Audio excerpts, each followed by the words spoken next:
เนื้อจะได้จานโอ้คือสิใหญ่ป่าฮะจะได้เลยขาดพอปอใหญ่แล้วนี่ ขับไปใหญ่เลย ปอใหญ่แล้วแต่ปอยัง ตั้มหรือเปล่า คิดว่าต่ำขาข่อย ปลาบูป่ะแม่นป่ะ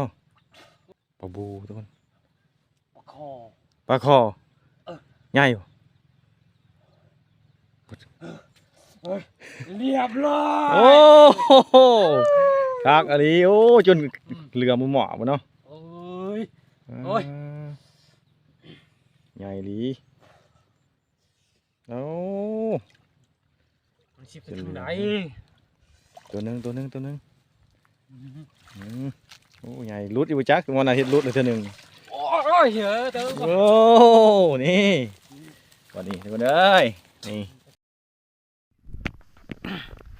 ยังมาเสาทุกคนออก5แง่ไข่มดแดงโอ้ยซ้ำแค่ไข่มดแดงไม่ได้ประมาทดอก5เสาก็ได้กินตอนเสา5ตอนแรกก็ได้กินตอนแรกแล้วไข่มดแดง